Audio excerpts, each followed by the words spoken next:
Hi hello నమస్తే welcome to Telugu 360. సింధూరం అనగానే మహిళలు పెట్టుకునే బొట్టు గుర్తుకొస్తుంది. అదేవిధంగా మహిళల యొక్క ముత్తైదుతనానికి గుర్తుకొస్తుంది. కానీ ఇప్పుడు యావత్ భారతదేశానికి సింధూరం అనగానే నరేంద్ర మోడీ గారు భారతదేశ పైన పెట్టిన సింధూరం విజయ తిలకంలాగా ఇప్పుడైతే కనిపిస్తూ ఉంది. ఎందుకంటే నిన్న చూసాం, పాకిస్తాన్ పైన ఆపరేషన్ సింధూరం పేరుతోని విజయ డంకా మోగించింది మన భారతదేశం. ఈ అంశాలపైన అయితే మాట్లాడుకుందాం. మనతోని బీజేపీ సీనియర్ నాయకులు, అదేవిధంగా స్పోక్ పర్సన్ మన్నె శ్రీనివాస్ గారు అయితే ఉన్నారు. అన్న నమస్తే.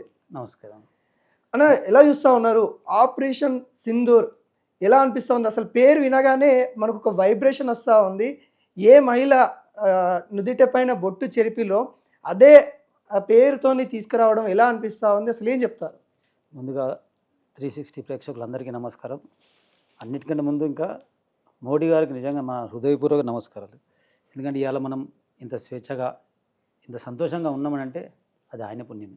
ఎందుకంటే ఆయన తీసుకునే ప్రతి ఒక్క స్టెప్ చాలా ఇంపార్టెంట్ ఆయనకు. కాబట్టి అంటే ఈరోజు ఈ ఆపరేషన్ సింధూర్ అనేది కూడా ఎంత ముఖ్యమనంటే, ఆ మూర్ఖులు ఎవరైతే పహల్గాంలో ఈ మన అమాయకులైన ప్రజలని దాడి చేసిర్రో, అంటే అది కూడా మరి మీ అంటే రిలీజన్ ఏంది, మీరు హిందువా ముస్లిమా క్రిస్టియనా అని తెలుసుకొని మరి చంపిరానంటే అది ఎంత మూర్ఖత్వం అది. సో వాళ్ళు మరి చంపి వాళ్ళు ఎంత పైచాచికం అనంటే, వెళ్ళి మీ మోడీకి చెప్పండి అని చెప్పిండు. అంటే దాని అర్థం ఏంటంటే, అంటే వీళ్ళకి ఆ అహంకారం. అంటే మరి మోడీకి చెప్పారంటే మోడీ మరి దానికి సరైన సమాధానం ఇచ్చిండారు. అది ఇవాళ అంటే ప్రతి ఒక్కరికి, అంటే ఒక అన్నలాగా, ఒక కొడుకులాగా, ఒక తమ్ముడిలాగా, ఒక మామలాగా, అన్ని విధాలుగా ప్రతి ఒక్కరికి న్యాయం చేసిండు. అంటే సింధూర్ అనేది ఎందుకనంటే, మన హిందూ ధర్మంలో సింధూరం అనేదానికి ఒక చాలా హై లెవెల్ దానికి ఇంపార్టెన్స్ ఉంటుంది మనకు. సింధూరం అంటే మన ఇంట్లో మన ప్రతి ఒక్క స్త్రీ మన ఇంట్లో పొద్దున్న లేవగానే బొట్టు పెట్టుకొని తిరుగుతుంటే అది ఒక సంతోషం, మనకు ఆనందం అది. సో వీళ్ళు అది లేకుండా ఈ మూర్ఖులు ఏదైతే చేసిర్రో దానికి సరైన సమాధానం చెప్పిండు. కానీ అయినా మేము వాళ్ళు మోడీ గారు ఇప్పటికి ఎందుకు సంతోషం లేడు అని, ఎందుకనంటే వాళ్ళని వాపస్ అయితే తేలేడు. చనిపోయిన వాళ్ళని అయితే తిరిగి ఇచ్చి వాళ్ళకి ఇవ్వలేడు. కానీ కనీసం ఈ విధంగా న్యాయం చేయగలడు.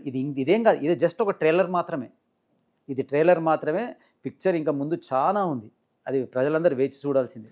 ఆపరేషన్ సింధూర్ అనే పేరును కొంతమంది విమర్శిస్తూ ఉన్నారు. శుభసూచికంగా మనం అంటాము. కానీ ఈ రక్తపాతానికి కూడా ఆపరేషన్ సింధూర్ పేరు పెట్టడం ఏంది అనేది కూడా మన భారతీయులు కొంతమంది విమర్శిస్తూ ఉన్నారు. ఆపరేషన్ సింధూర్ ఏంది, అక్కడ రక్తపాతాన్ని తీసుకొచ్చి ఒక శుభసూచిక అని చెప్పడం ఏంది అన్నట్టుగా కొంతమంది విమర్శిస్తూ ఉన్నారు. ఇలా దీన్ని ఎలా చూస్తూ ఉన్నారు? ఇప్పుడు రక్తపాతం అంటే అది వాస్తవానికి చేసింది వాళ్ళ రక్తపాతం. కానీ మనం చూసింది అక్కడ సింధూరు, మహిళల కాల సింధూరు. అంటే అది లేకుంటే చేసిండు ఆ మూర్ఖుడు.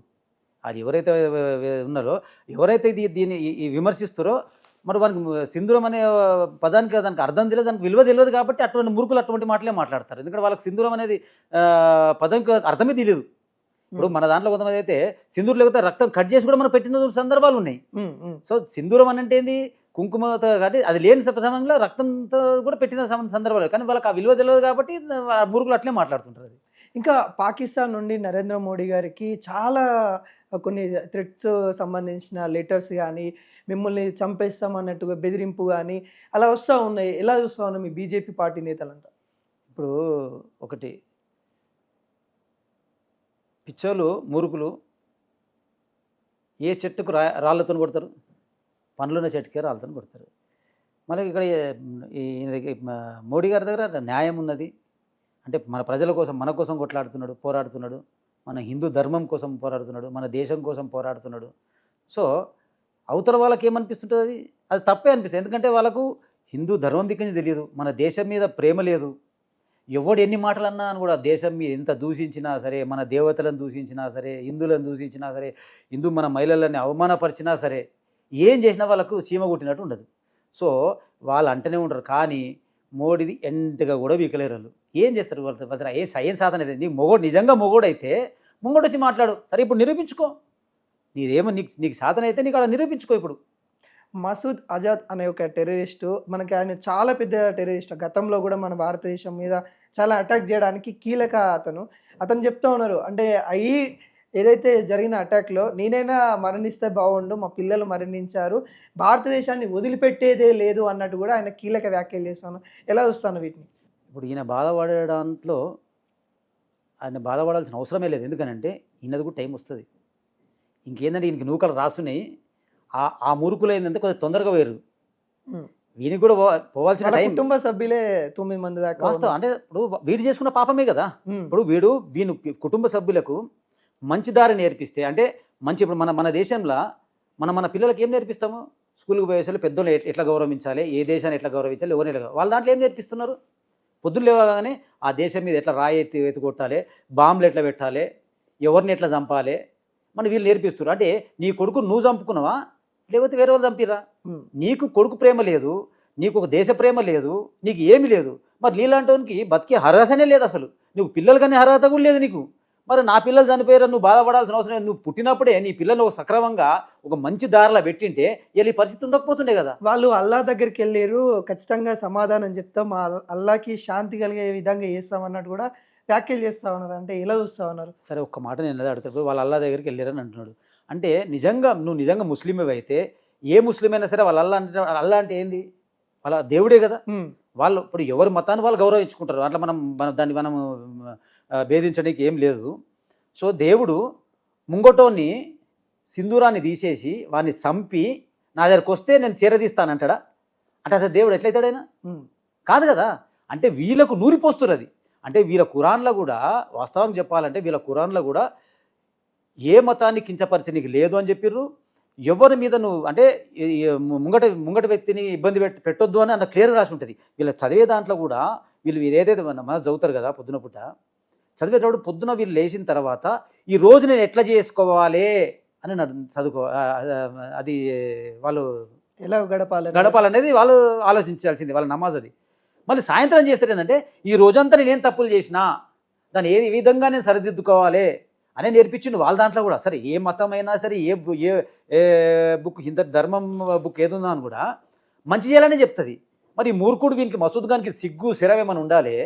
అంటే నా పిల్లల్ని చంపిరు వాళ్ళు దేవుని దగ్గర పోయిరానంటే ఏ దేవుడు కూడా తప్పుడు పని చేసి నా దగ్గర రమ్మని చెప్పలేదు. వాళ్ళు ఖచ్చితంగా దేవుని దగ్గర పోలు, వాళ్ళు నరకానికే పోతారు వాళ్ళు. ఎందుకంటే ఇప్పుడు ఇంత ఈ భూమి మీద ఇంత నరకాన్ని సృష్టించినాడు దేవుని దగ్గరికి ఎట్లా పోతాడు? తండ్రి చేసిన పాపాలు కొడుకులకు ఖచ్చితంగా వస్తాయి కదా.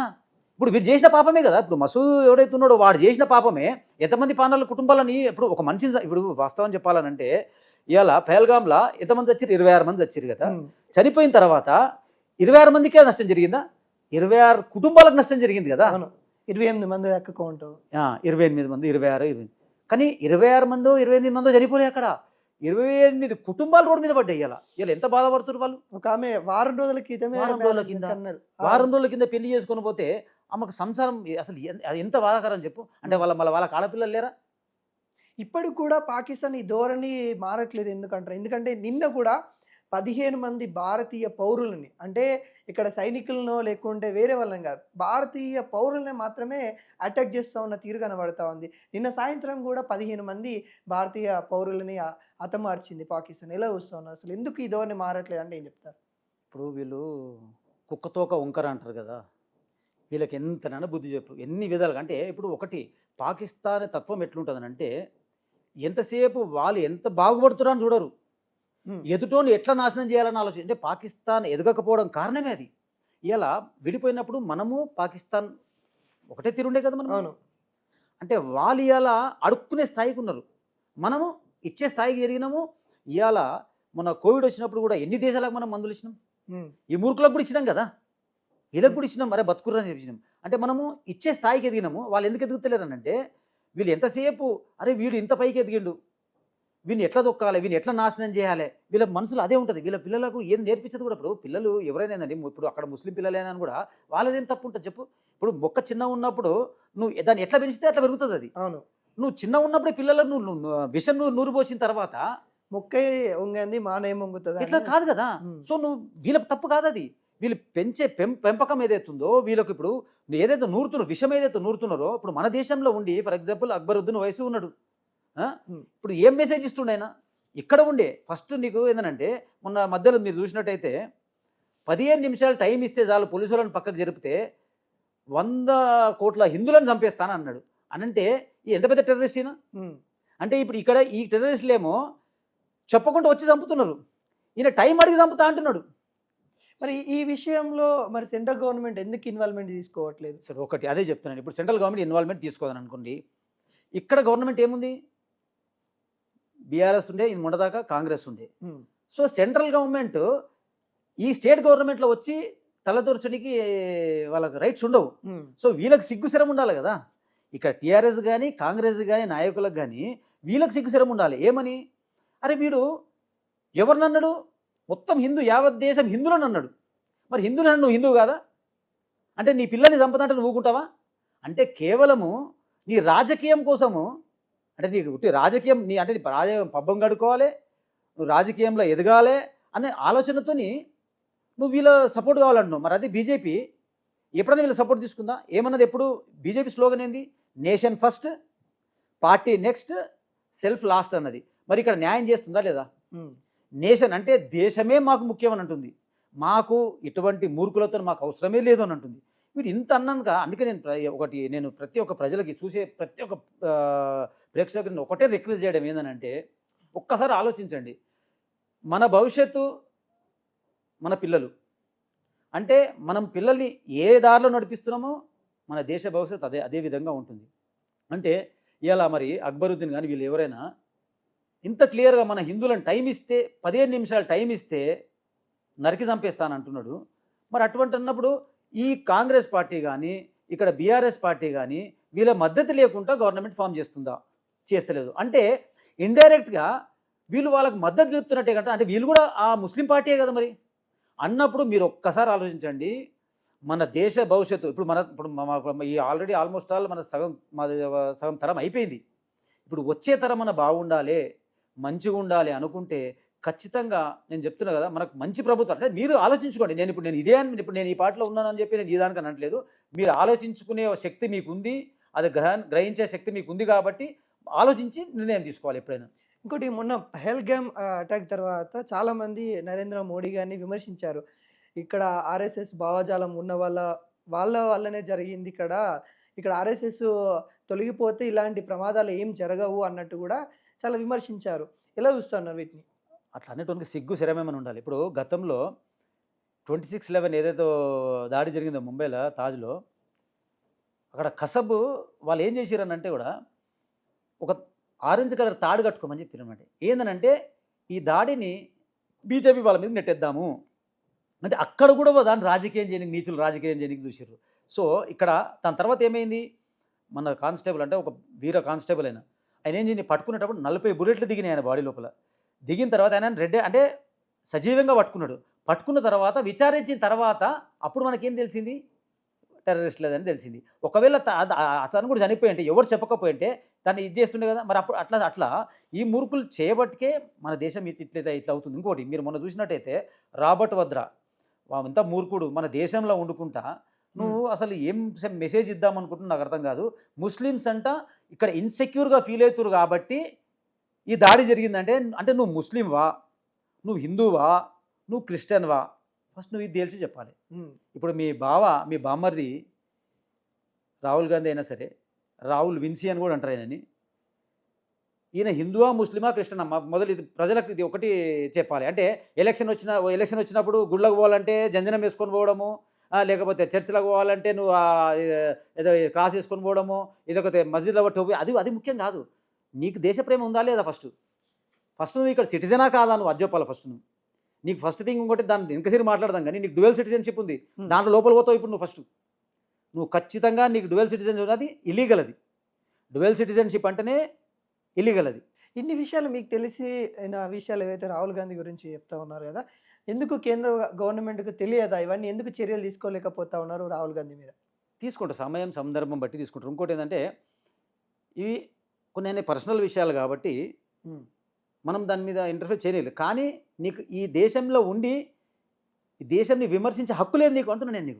నీకు ఎందుకు తీస్తున్నామనంటే, సరే నీ పర్సనల్ విషయాలు నువ్వు ఎవరితో తిరుగుతావా, ఏం చేస్తావా, మాకు సంబంధం లేదు. అది మేము ఎందుకు అంటున్నామనంటే, నువ్వు ఈ దేశంలో ఉండి ఈ దేశానికి నువ్వు వ్యతిరేకంగా మాట్లాడినప్పుడు మరి నీవు చెప్పకపోతే అన్నట్టు సరే, అవి ఆయన ఏం చేసిండా అనేది సమయం సందర్భం వచ్చినప్పుడు అది బయటపడుతుంది.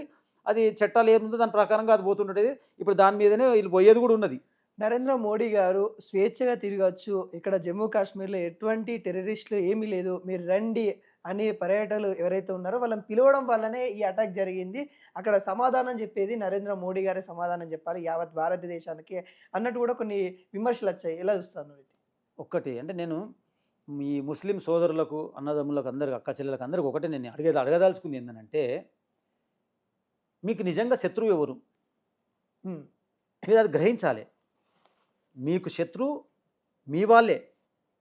ఇక్కడ అక్బరుద్దీన్ అని ఉండొచ్చు, ఓవైసీ అసౌద్దీన్ ఉండొచ్చు, మళ్ళీ అక్కడ పాకిస్తాన్ వాళ్ళు ఉండొచ్చు. వీళ్ళే. ఎందుకనంటే ఇవాళ మోడీ గారు ఆర్టికల్ 370 ఎందుకు తీసిండండి? అది ఇవాళ కాశ్మీర్లో అక్కడ ఎంత బ్యాక్వర్డ్ ఉన్నారంటే, అక్కడ వాళ్ళ పిల్లలు వాళ్ళ దినచరణ ఎట్లయిపోయిందంటే, పుట్టిన తర్వాత స్కూల్లోకి పోవడం లేదు, అక్కడ మంచి స్కూల్స్ లేవు, డెవలప్మెంట్స్ లేవు, ఏమీ లేవు. మరి ఆ పుట్టిన పిల్లోడు ఏం చేస్తున్నానంటే, ఈ టెర్రరిస్ట్ ఇట్లాంటి వాళ్ళని ఏం చేస్తారు? వీళ్ళు సైకి రారా అంటాడు, మనకి ఏదో కొన్ని పైసలు చూపించిన తర్వాత వానికి గన్ పట్టించేస్తాడు. ఉమ్, గన్ పట్టించేస్తాడు. లేకపోతే రాయి కొట్టరా అంటాడు. రాయి కొడితే మనకు 500 రూపాయలు వస్తాయి. ఉమ్, 500 తీసుకొని అమ్మకి ఇస్తాడు. అమ్మాయికి 500 ఇచ్చినాడు. కానీ ఇవాళ ఆర్టికల్ 370 తీసేసిన తర్వాత ఏ విధంగా అంటే, ఒక హిస్టరీ ఏంటంటే 2024 సెన్సస్ ఏదైతే చూస్తే మొన్న 2,30,00,000 టూరిస్టులు వచ్చారు.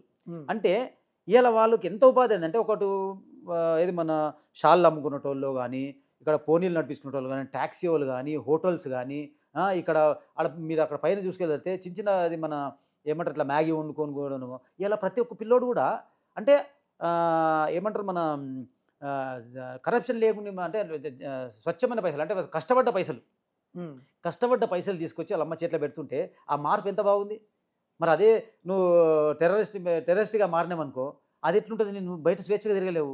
ఆర్టికల్ 370 తీసిన తర్వాత అది ఇంకోటి అదేంది టెంపరీ స్టేటస్ ఇచ్చారు. అప్పుడు అది ఆర్టికల్ 370 అనేది అంటే అప్పుడు కొంచెం మందమే 370 35A అది ఏదైతే ఏంటంటే కాశ్మీర్ సిటిజన్షిప్ అనమాట 35 అది. ఇప్పుడు అంటే ఇంకోటి ఏంటంటే, అక్కడ మీకు చూసినట్టయితే మన దేశంలో వండుకుంటా అక్కడ 2 ఫ్లాగ్లు ఉంటాయి.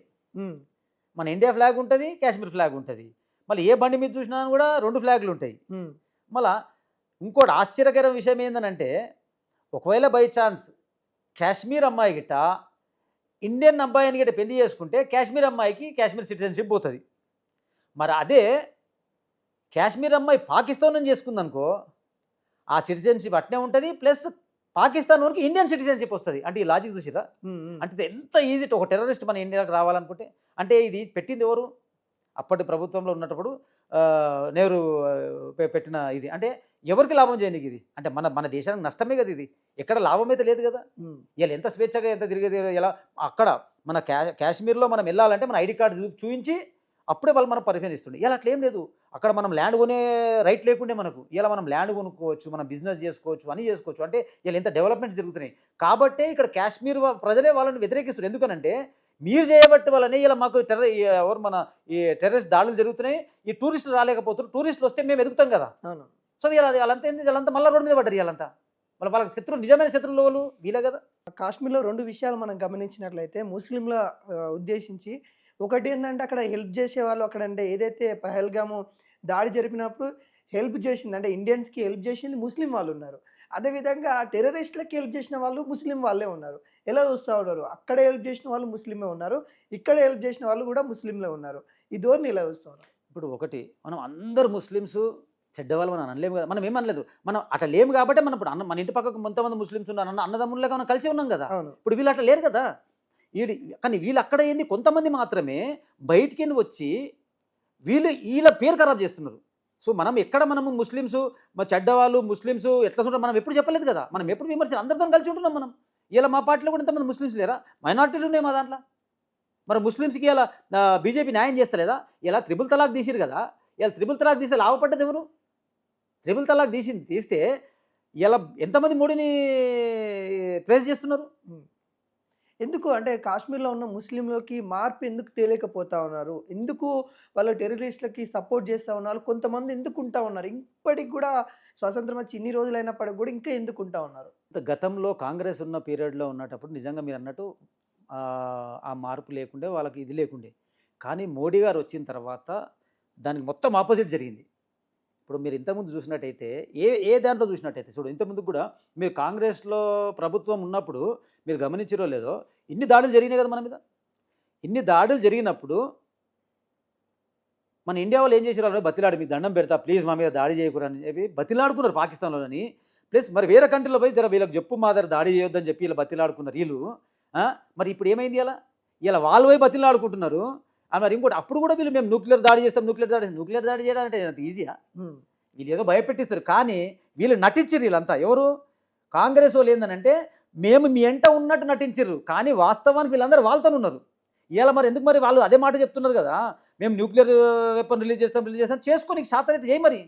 కానీ మరి ఇలా ఏంది, ఇలా పోయి బిచ్చమడుగుతారు, అందరి వైపు కాలు మొక్కుతారు, మమ్మల్ని కాపాడిందని. అయితే అదేవిధంగా కాశ్మీర్ ప్రజలకు అప్పటి నమ్మకం లేకుండే, ఏమని ఇండియాలో కలిపితే మాకు ఏమవుతుంది వీళ్ళందరూ చేస్తారు. కానీ ఇప్పుడు మోడీ గారు ఉన్నారు, మోడీ గారు వాళ్ళకి సపోర్ట్ ఇస్తారు కాబట్టి వాళ్ళకి ఆ ధైర్యం వచ్చింది. ఎందుకు, మోడీ అంటే ఇలా పాకిస్తాన్ గతి ఏమున్నది, బిచ్చం అడుకుంటారు, ఒక్కొక్కరు పిండి కొట్టుకొచ్చేస్తారు, ఇంట్లో ఇంట్లో దొంగతనం చేస్తారు, సిగ్గు శరం లేకుండా వాళ్ళ ఎవరు మన షరీఫ్ ఎవరు మన వాళ్ళ army chief, Pakistan army chief సిగ్గు లేకుండా పోయి దాచుకున్నాడు. ఇలా వాళ్ళ పోయేసి బంకర్లో పోయి దాచుకుంటూ ఇక్కడ వాళ్ళ వైఫ్ని తీసుకుపోయేసేమో లండన్కి పంపించేసిండు. మళ్ళీ అదే మన మన మన సైనికులు ఛాతి ఇప్పి చేసాడు నివాడు. ఇలా మమ్మల్ని రమ్మన్నా మేము వస్తాం అంటే మన ఇండియన్ బ్లడ్ అది. ఎందుకనంటే మనం భయపడి ఇరుక్కుపెట్టాం కదా. అట్లా మోడీ గారు వాళ్ళకి ఆ ధైర్యం ఇచ్చిండు కాబట్టే ఈరోజు వాళ్ళకి నమ్మకం వస్తుంది. కాబట్టి ఇలా వాళ్ళే పాకిస్తాన్ వాళ్ళ మీద తిరగబడుతున్నారు. అరే మాకు మీ పాకిస్తాన్ లాగా మమ్మల్ని కలపొద్దు రాదు, మిమ్మల్ని చెప్పు తీసుకొని కొడతాము, మమ్మల్ని కూడా అడక తినమంటారా మమ్మల్ని. ఇలా మేము ఇండియాలో ఎంత సంతోషంగా ఉన్నాము. ఇలా ఏ ముస్లిం ఇబ్బంది పడుతుంది చెప్పు ఇండియాలో. అదే నువ్వు వేరే కంట్రీలో పోయి ముస్లిమ్స్ అని ఇబ్బంది పడుతున్నారు, కానీ మన ఇండియాలో ఎంత ఎవరైనా ఇబ్బంది పడుతుర్రా? స్వేచ్ఛగా ఉన్నారు, అందరూ మంచిగా ఉన్నారు. ఇటువంటి మూర్ఖులు చేయబట్టికి ఇప్పుడు అక్బరుద్దీన్ ఓవైసీ ఇక్కడ ఉన్నాడు, ఇటువంటి మూర్ఖులు చేయబట్టికే కదా వీళ్ళందరికీ విషం నూరిపోస్తుంది. ఇప్పుడు మొన్న అంతెందుకు వక్ఫ్ బోర్డు మొన్న అన్నారు, వక్ఫ్ బోర్డు విషయంలో చలో దారుసలాం అని అన్నాడు, పోయి ఎత్తున మీటింగ్ పెట్టారు కదా. మరి ఇలా మొన్న ఈ పహల్గామ్లో దాడి అయినప్పుడు మరి నీకు మీ వ్యక్తులు లేరు, అది అందులో కూడా ఒక్కడు వేరే ఉండింటే మరి ఇలా నువ్వు ఎందుకు మీటింగ్స్ పెట్టలేదు, ఎందుకు అన్నీ చేయలే? మళ్ళీ మీదికేని ఇలా రేవంత్ రెడ్డి గారు మీటింగ్ పెడుతుంటే ఇలా క్యాండిల్ పట్టుకుని లేవాడు అంటే నక్క జిత్తు లేకలు కదా ఇవన్నీ. భారత్ మాతకి జయ అని కూడా అంటున్నారు కదా, భారత్ మాతకి జయ అనుకుంటా. నిన్న కూడా ముర్తాబాద్, పాకిస్తాన్ ముర్తాబాద్ అనే నినాదాలు కూడా చాలా వేస్తూ ఉన్నారు కదా, వాళ్ళకి వ్యతిరేకంగానే భావజాలాలు అయితే చూపిస్తూ ఉన్నారు కదా. అది పవర్ ఆఫ్ మోడీ. అంటే ఇలా భారతదేశం అంటే ఏందనేది వీళ్ళకి చెప్తున్నారు అనమాట. సో ఇన్ని రోజులు మరి జయింది అనమాట అనలేదు, భారత్ మాతకి జయ అంటే అనలేదు. అరే అసలు జనగణం అనేది పాడిండా ఎప్పుడన్నా? ఇలా దీనికి అంత కారణం ఎవరు? మోడీయే కదా. అంటే వీళ్ళకు ఇలా వీళ్ళని కూడా రక్షించబడేది ఎవరు రక్షిస్తున్నారు? మోడీయే కదా. అంటే ఈయన ఇప్పుడు జనరల్గా ఏమనంటే ఇమ్మీడియట్ వార్ చేసేయాలని అంటారు, ఎందుకైతే లేదని కొంతమంది డౌట్లో పడుతున్నారు. కానీ మోడీ గారు అట్లా కాదు కదా. ఇప్పుడు వార్ అంటే డబ్బుతో కూడుకుందనుకో, మిషన్లతో కూడుకుందనంటే ఎంతనన్నా ఖర్చు పెట్టేస్తాడు ఆయన దేశం కోసం. కానీ వార్ అంటే డబ్బే కాదు కదా, ఒక మనిషి ప్రాణాలు కూడా కదా. అంటే ఒక ప్రాణానికి విలువ తెలుసు కాబట్టి ఆయన ఆలోచిస్తున్నాడు. సమయం సందర్భం వస్తే అయినా కూడా ఆడ పోయి నిలబడి ఫైట్ చేయడానికి రెడీ ఉన్నాడు ఆయన, అటువంటి వ్యక్తి. కానీ వీళ్ళ పాకిస్తాన్ ఆర్మీ చీఫ్ లెక్క కాదు కదా. ఇప్పుడు ప్రస్తుతము యుద్ధ వాతావరణంలో మనకి కేదార్నాథ్, బద్రీనాథ్ చాలా మంది హిందూ భక్తులు వెళ్తా ఉన్నారు. ఎలా ఇప్పుడు మళ్ళీ వెళ్ళడానికి ఏమన్నా వెళ్ళొచ్చా, లేకుంటే ఏమన్నా అడ్డంకులు ఉన్నాయా? ఎటువంటి వాళ్ళకి ఇంకెక్కడ ధైర్యం ఉంది? వాళ్ళు చేసిన ఇప్పటికే వాళ్ళు పశ్చాత్తాపడాలి. ఇప్పుడు ఇది చేసినందుకే వాళ్ళు సిగ్గు శరం ఉండాలి. ఇలా ఇవి చేసిన దానికి గతంలో ఇన్ని కంట్రీస్ వాళ్ళకి పాకిస్తాన్ వాళ్ళకి సపోర్ట్ చేసింది. ఇప్పుడు ఏ ఒక్క కంట్రీ సపోర్ట్ చేస్తుంది వాళ్ళకు? చైనా చేస్తుంది. చైనా చేస్తుంది. ఎందుకు చేస్తుంది? ఎందుకనంటే మనం వాళ్ళకన్నా ఎక్కువ ఎదుగుతున్నాం కాబట్టి. ఇప్పుడు వాళ్ళకి చైనాకి ఏం కావాల్సింది? ఇండియా ఎదగొద్దు. ఇండియా ఎదిగిందనుకో వాళ్ళకి ఇదవుతుంది కదా. అంటే వాళ్ళకి ఎదగొద్దు కాబట్టి వాళ్ళు సపోర్ట్ చేస్తారు కాబట్టి అది వాస్తవం. వాళ్ళ ఫాల్త్ గా వాళ్ళంతా. ఇప్పుడు మంచోడైతేనేమో ఇప్పుడు మన ఇండియా పాపులేషన్ ఎంత? ప్రపంచంలో 1/6 పాపులేషన్ మనది. 1/6 పాపులేషన్ అంటే ప్రతి ఒక్క దేశానికి మన దేశంతో అవసరం ఉంటుంది. ఎందుకంటే అవతలివాడు ఏ కంట్రీ అయినా సరే ఏ చిన్న సామాను, ఏ చిన్న సూది మ్యానుఫ్యాక్చరింగ్ చేసినా అని కూడా వానికి అమ్ముకునే అవకాశం మన దేశంలోనే ఎక్కువ ఉంటుంది, మన దేశంలో ఎక్కువ ఉంటుంది. సో బుద్ధున్నోడు ఎవడు మన దేశంతో కొట్లాడబెట్టుకోడు. ఎందుకు పెట్టుకుంటాడు చెప్పు? ఇలా ఎవడో నువ్వు చేసిన తప్పు సరే, నిజంగా నువ్వు పాకిస్తాన్ నిజంగా తప్పు చేయకపోతే ఏ కంట్రీ అయినా సపోర్ట్ చేస్తుండేనేమో. కానీ వాస్తవాలు వాళ్ళకి తెలియదా? వాస్తవాలు వాళ్ళకి తెలుసు కాబట్టే వాళ్ళకి ఇలా ఏ కంట్రీ ఏ దేశం కూడా మనకు సపోర్ట్ చేస్తలేదు. ఎందుకు చేస్తుంది? చేస్తే రేపు పొద్దున వానికి కూడా మనం సరైన సమాధానం చెప్తాము. ఇంకొక విషయం ఏంటంటే కర్ణాటక నుండి ముఖ్యంగా చర్చనీయంగా అంశం ఏంటంటే సీఎం హోదాలో ఉన్న సిద్దిరామయ్య గారు మావోయిస్ట్ సంబంధించిన కొంత పాజిటివ్గా మాట్లాడడం అయితే జరుగుతూ ఉంది. ఎందుకు ఈ కాంగ్రెస్ వాళ్ళు ఈ విధంగా స్టాండ్ తీసుకుంటారు? ఇప్పుడు ఉన్న తరుణంలో రాజకీయాలు ఎందుకు చేస్తూ ఉన్నారంటే ఏం చెప్తారు? ఇప్పుడు వాస్తవం చెప్పిన వాళ్ళకి బ్లడ్లోనే ఉంది అది. ఇప్పుడు వాళ్ళకి బ్లడ్లో ఉన్నప్పుడు మనం దాన్ని ఎంత గుంజినా మనం ఎంత దానికి ఆ బ్లడ్ ఫస్ట్ అది వాళ్ళు ప్యూరిఫై కావాలి. ఇప్పుడు నువ్వు ఎక్కడైనా విమర్శించు, ఇటువంటి సందర్భాలలో నువ్వు విమర్శించవద్దు. నువ్వు ఎంట నిలబడాలి, నీవు సపోర్ట్గా ఉండాలి. అంటే నీ ఈడగుడు నువ్వు రాజకీయం చేస్తావంటే ఇక నిన్ను ఎవడు మార్చలేడు. ఇక ఎందుకనంటే నీ బ్లడ్లోనే ఉంది అది. ఎందుకంటే మొత్తం బ్లడ్ తీసినా కూడా మారవు నువ్వు. ఇక మరి దానికి మనం మాట్లాడే అది ప్రజలు ఆలోచించాలి ఫస్ట్. ఇప్పుడు మనకన్నా ముందు ప్రజలు ఆలోచించాలి. మన దేశము మన ప్రధాని ఏ విధంగా ఉండాలి, ఎవరుంటే బాగుంటుంది. ఇప్పుడు అంతెందుకు, ఇప్పుడు మన ఇల్లు ఉంది. మన ఇంట్లో ఒక 4 వ్యక్తులు ఉన్నారు. ఇంటి పెద్దని ఎవరు ఎంచుకుంటాము? ఆయన మంచి దారిలో నడుస్తున్నాడు, ఆయనకు మంచి బుద్ధి ఉన్నది, ఆయనకు ఆ శక్తి ఉన్నది, ఈ కుటుంబాన్ని నడిపించే శక్తి ఉన్నది, ఓపిక ఉండదని అంటే నాకు అప్పచెప్తాం. కానీ ఆ ఇంట్లో తాగుబోతాడు, వాడు లంగా, వాడు పొద్దున్న లేస్తే డ్రగ్స్ తీసుకుంటాడు అంటే వానికి నువ్వు అప్పచెప్తావా? లేదు. మరి అప్పచెప్పం. సో అట్లనే మన దేశం కూడా మనకు ఇల్లు ఇది. సో మనము ఎవరికి అప్పచెప్తే మన ఇల్లు బాగుంటుంది అనేది నువ్వు ఆలోచించుకోవాలి. అంతేగాని ఇక్కడ ఈ ఆలోచించకపోతే రేపు పొద్దున మన భవిష్యత్తు ఏమవుతుందో తెలుసా?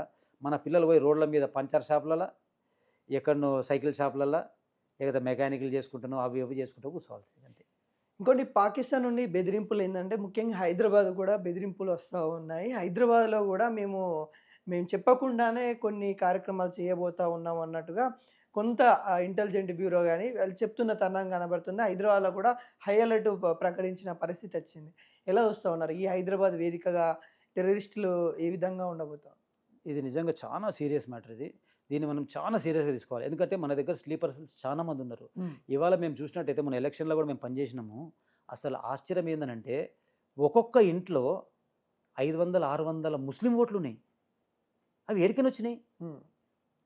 మళ్ళా ఈరోజు వాళ్ళకి ఆశ్రయం ఇస్తున్నారంటే ఇక్కడ మన చార్మినార్ హోల్ సిటీనే. మరి ఇలా హోల్ సిటీలో మన ఆఫీసర్లు పోయి కనీసం కరెంటు బిల్లు కట్టుమని అడిగే, వాటర్ బిల్లు కట్టి అని అడిగే సత్తా లేదు.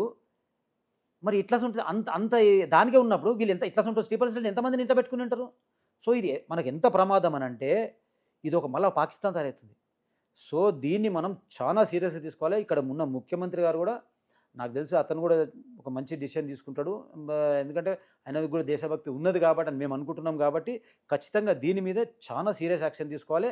ప్రతి ఇంటింటి లోపల జొర్రి మరి ఈ ఎంక్వైరీ చేసి ఎవరున్నారు, ఏమున్నారు, ఎట్లా అనేది ఎంక్వైరీ చేసుకోవాలి. ఇంకోటి మెయిన్ కూడా మనకు ఈ మదర్సాలు ఉన్నాయి కొన్ని. అవును. ఈ మదర్సాలలో కూడా ఇప్పుడు ఎగ్జాంపుల్ ఒకటి చెప్తానండి. ఇప్పుడు మన పిల్లలు ఫర్ ఎగ్జాంపుల్ మనం ఏ స్కూల్లోనైనా పోయి అడ్మిషన్ తీసుకోవాలంటే కంపల్సరీ ఆధార్ కార్డు కావాలి, ఏదో ఒక ఐడి ప్రూఫ్ ఉండాలి, పేరెంట్స్ వచ్చి మాట్లాడాలి, చేయాలి. అది లేకపోతే మనకు అడ్మిషన్ కూడా ఇవ్వరు. అవును. మరి అటువంటిది మన దగ్గర డేటా ఉందా లేదా? ఈ మదర్సాలు ఎన్ని ఉన్నాయి, మళ్ళీ ఈ మదర్సాలలో చదువుకునేటోళ్ళు ఎవరు, వాళ్ళ ఆధార్ కార్డులు ఉన్నాయా, ఐడి కార్డులు ఉన్నాయా, పోనీ వాళ్ళు చదువుకున్న తర్వాత వాళ్ళు ఎక్కడ పోతున్నారు, పోనీ వాళ్ళ లోపల ఉన్నప్పుడు ఏం చదువుతున్నారు, ఈ డేటా ఉందా? ఇప్పుడు ఏ స్కూల్ అయినా సరే ఏం నేర్పించాలని పిల్లలకు? మన దేశం కోసము, మన పిల్లల కోసం, వాళ్ళ భవిష్యత్తు కోసమో నువ్వు టెక్నాలజీ అవి నేర్పి. కానీ నువ్వు మదర్సాలు ఏం నేర్పిస్తున్నావు? అది ప్రజలకు తెలవాలి కదా. అంటే నువ్వు పిల్లలకు చిన్న ఉన్నప్పటి నుంచి మంచి నేర్పిస్తున్నావా, చెడు నేర్పిస్తున్నావా? పిల్లలు ఎవరైనా పిల్లలే కదండి. ఇప్పుడు ముస్లిమా, హిందూ అని పుట్టేటప్పుడు వాడు ఇదైతాడని ఏం రాసుకొని రాడు కదా. ఎవరైతే ఏమున్నది, ఇప్పుడు ముస్లిం పిల్లగాడు ఎక్కడో పుట్టిండు, నాకు ఇస్తే నేను మంచిగా పెంచనా? ఎందుకు? మనం పెంచే తీరులో ఉంటుంది కదా. ఎవరైతే మన పిల్లల లోపల కూడా మనం ఏదైనా పుట్టిన పిల్లల్ని చూసుకొని వీడు ఇట్లా మనం అది చూడం కదా. అవునవును. ఇప్పుడు వాళ్ళని నాకు ఇస్తే నేను వాళ్ళని మంచి తీర్చిదిద్ది ఒక డాక్టర్నో ఇంజనీర్నో చేస్తాను నేను. మరి నువ్వు ఏం చేస్తున్నావు? సో ఈ డేటా మనకు కావాల్సిందే, ఇంపార్టెంట్. అంటే ఈ మదర్సాలో ఇంతగానో జరుగుతూ ఉందన్నట్టు కూడా మొన్న కూడా రఘునందన్ రావు గారే చెప్పారు. మదర్సాలో ఇంతగానో జరుగుతూ ఉన్నాయి, స్టేట్ గవర్నమెంట్ కానీ సెంట్రల్ గవర్నమెంట్ కానీ ఎందుకు చర్య తీసుకోలేకపోతున్నాయి? ఇది వాళ్ళకి ఇది అంటే గత ప్రభుత్వంలో ఉన్న వాళ్ళు అలవాటు అయిపోయింది. ఇప్పుడు వాళ్ళకి ఏంటంటే మా మదర్సాల కంటే ఎవరు రాడు, అందరూ భయపడతారు అంటే వీళ్ళు భయభ్రాంతులకు గురి చేస్తున్నారు. ఇంకా టీచర్లు కూడా విదేశీ వాళ్ళే ఉన్నారు అంటే బయట వాళ్ళే, ఎవరు బంగ్లాదేశ్ వాళ్ళు, పాకిస్తాన్ వాళ్ళు కూడా ఉండొచ్చు, బంగ్లాదేశ్ వాళ్ళే ఉన్నారు, మన దగ్గర వాళ్ళు లేరు. కాబట్టి ఇది చాలా సీరియస్ మ్యాటర్ మనం. ఎందుకంటే ఇది ఏం జరుగుతుందో మనం తెలుసుకోవాలి. ఇప్పుడు మన స్కూల్లో ఏం జరుగుతుందో మనం ఓపెన్ పెడుతున్నాం. సో మన హిందుస్థాన్లో మన దేశంలో మనం తెలుసుకోవడంలో తప్పేం లేదు కదా. ఇప్పుడు అంటే మనం ఏమంటే ఎందుకు తెలుసుకోమంటున్నాము, వాళ్ళు మంచి దారిలో పోవాలని తెలుసుకోమంటున్నాం. మనం వాళ్ళు ఏం చేస్తున్నారు అనేది కాదు. వాళ్ళ డేటా మన దగ్గర ఉంటే వాళ్ళ పేరెంట్స్ ఎవరు, వాళ్ళ పిల్లలు ఏంది, వాళ్ళ ఐడి కార్డు, ఆధార్ కార్డు అన్ని తీసుకున్న తర్వాత అయిపోయిన తర్వాత వాళ్ళు ఏడికి పోతున్నారు, ఏం చేస్తున్నారు అనేది మనకు తెలియాలి కదా. అది మనకు మన దేశ భద్రతకు కూడా మంచిదే కదా. ఎందుకు అంటే సెంట్రల్ గవర్నమెంట్ చర్యలు తీసుకోపోతలే దీని మీద? తీసుకుంటుంది. ఇప్పుడు మనం అనుకుంటున్నాం వాళ్ళు చేసే చర్యలు అయితే ఇస్తున్నాయి. ఇప్పుడు ఇక్కడ మనకు ఈ స్టేట్ గవర్నమెంట్లో, సెంట్రల్ గవర్నమెంట్లో ఏ గవర్నమెంట్ ఉందో ఇక్కడ వచ్చి ఇంటర్ఫియర్ చేయడానికి ఉండదు. సెంట్రల్ గవర్నమెంట్ ఇప్పుడు స్టేట్ గవర్నమెంట్ వీళ్ళు అన్నారు అనుకో, మాకు శాత కాదు, మేము చేయలేమని వాళ్ళ సెంట్రల్ గవర్నమెంట్ బీజేపీ గవర్నమెంట్ ఏదైతుందో వాళ్ళకి అప్ప చెప్తే ఖచ్చితంగా చేస్తారు. మాకు కాదని అంతే. మరి వీళ్ళు చేయాల్సింది కదా. ఇప్పటివరకు మనకి ప్రజలు అవకాశం ఇవ్వలే కదా. మరి ఒకసారి అవకాశం ఇస్తే ఖచ్చితంగా జరుగుతుంది. అందుకే నేను ప్రతి ఒక్కరికి, నేను హిందువులకనే అని అంటలేను, నేను ముస్లిం మహిళా సోదరులకు అందరికీ కూడా ఏమంటున్నానంటే, ఒక్కసారి మీరు బీజేపీకి అవకాశం ఇచ్చి చూడండి. ఇప్పుడు మీరు విషయం నూరు పోసారు, మీరు తప్పు లేదు. మీరు చిన్న ఉన్నప్పటి నుంచి మీకు అట్లా నూరు పోసారు కాబట్టి మీకు అదే ఆలోచన మీకు అట్నే అవుతుంది. ఇలా మీరు పాకిస్తాన్లో ఎంతసేపు ఇండియా దిగని అడుగుతలేదా, ఇండియాని అట్లా చేస్తాం ఇట్లా చేస్తాం. చిన్నపిల్లగాడు అడుగుతాడు అదే మాట చెప్తాడు, పెద్దోళ్ళు అడిగిన అదే మాట చెప్తాడు. ఇది వస్తే నేను నరికేస్తా పీకేస్తా అని. అదే మన దేశంలో చిన్నపిల్లగాని ఇప్పుడు ఆయన హరే కృష్ణ బోలు అని పిల్లోడు అంటాడు. ఆ పిల్లోని అడిగినాం అనుకోను, హరే కృష్ణ బోలు అంటాడు, అంటే మంచి చెప్తాడు. అంటే మనం పెంచే పద్ధతిలో ఉంటుంది. అట్లా మనం అదే చెప్తుంది అంటే ఒక్కసారి దీనికి అవకాశం వస్తే ప్రభుత్వాలు అవసరం ఇస్తే చాలా మార్పులు ఉంటాయి. ఇంకోటి అంటే మనము ఒకసారి పార్టీని పక్కకు పెడితే, అంటే బీజేపీలో పార్టీలో ఉన్నారు కాబట్టి పార్టీని పక్కకు పెట్టేసి ఇప్పుడు ఉన్న వాతావరణంలో మన భారతదేశం కానీ మన తెలంగాణ ప్రజలకి, మన తెలుగు ప్రేక్షకులకి ఏం చెప్తారు? ఎందుకంటే కొంతమంది ఎప్పుడు యుద్ధం వస్తుందనే భయంలో కొంతమంది కనపడతా ఉన్నారు. ఇంకొంతమంది నరేంద్ర మోడీ గారు ఖచ్చితంగా ఎదుర్కొంటారు అనే ధైర్యం ఇంకొంతమందిలో కనబడతా ఉంది. ఈ సమయంలో ఏం చెప్పదలుచుకున్నారు? ఒకటే నేను అదే చెప్తున్నా. ఇప్పుడు ఎవరు ఏం చేస్తారని ఎదురు చూడేది లేదు, చూడొద్దు. నేను అందరికి ఒకటి ఏంటంటే, ఇది పార్టీకి సంబంధించిందే కాదు, ఇది దేశానికి సంబంధించింది. అంటే దేశంలో అందరూ ఉంటారు. అవును. సో ప్రతి ఒక్కడు నేను సైనికుడనే ఆలోచనతోనే పోవాలి. అంటే మనకు ఎవరో వచ్చి చేస్తారనేది మాత్రం మనుషులకి మైండ్లకి తీసేయాలి. అది ఎందుకంటే ఫర్ ఎగ్జాంపుల్ ఇదే మన మాక్ డ్రిల్స్ జరిగినాయి. ఆ మాక్ డ్రిల్స్ దేనికి? అది అంటే ఇది వస్తే మనం ఏ విధంగా ఉండాలి, ఏ విధంగా మనము దాన్ని ప్రొటెక్ట్ చేసుకోవాలా మనకు అన్నట్టు ఒక మాక్ డ్రిల్. ఇప్పుడు ఫర్ ఎగ్జాంపుల్ ఇప్పుడు ఎక్కువ వానలు వస్తున్నాయి అనుకోండి, మనకు హెచ్చరికలు ఇస్తారా ఇరా? అవును, వానలు వస్తున్నాయి జాగ్రత్త, ఇటువంటి ప్రాంతాల నుంచి మీరు వెళ్ళిపోండి అంటే అది తప్పు కాదు.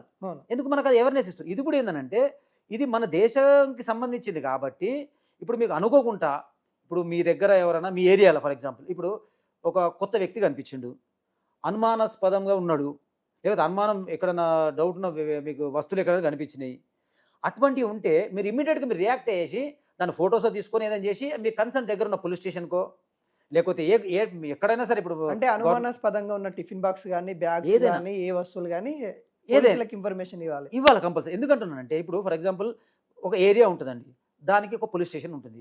పోలీస్ స్టేషన్లో ఎంతమంది ఉంటారో 300 400 మంది 400 మంది ఒక పోలీసు సిబ్బంది ఉంటుంది. సో ఈ 300 400 మంది సిబ్బంది ప్రతి ఒక్కరి ఇంటి కూడా పోయి నిలబడలేరు కదా. అవును. సో మనం చేయాల్సింది ఏంటంటే మనము వాళ్ళు చేయాల్సిన డ్యూటీ వాళ్ళు చేస్తారు. ఎప్పుడు చేస్తారు? మీరు వాళ్ళకి ఇన్ఫర్మేషన్ ఇస్తే వాళ్ళకి ఈజీ అవుతుంది. సార్ ఇగో మాకు ఇక్కడ ఏదో అనుమానాస్పదంగా ఉంది, లేకపోతే అనుమానాస్పదం వ్యక్తి ఇక్కడ తిరుగుతున్నాడు, లేకపోతే అనుమానం ఏదో వెట్టిపోయాడా అని వాళ్ళకి మెసేజ్ ఇస్తే వాళ్ళు ఇమీడియట్ రియాక్ట్ అవుతారు. కానీ ఆ మొత్తం ఒకటే 300 మంది 200 మంది మొత్తం 2 లక్షల 3 లక్షల జనాభాకు పనిచేయాలంటే కాని పని. కాబట్టి మనం ఎవరు ఏలెత్తి చూపినికి వీల్లేదు, ఈయన సరిగ్గా చేయలేదు ఆయన సరిగ్గా చేయలేదని ఎవరు వాళ్ళు బాధ్యతగా ఫీల్ అయినప్పుడు 100% అందరు సేఫ్ ఉంటారు. సో ఫైనల్గా మన దేశపు తిండి తిని, మన దేశపు గాలి పీల్చి, మన దేశపు తిండి తిని ఏదైతే పాకిస్తాన్ పాట వాడే వాళ్ళకి ఏం చెప్పదలుచుకున్నారు?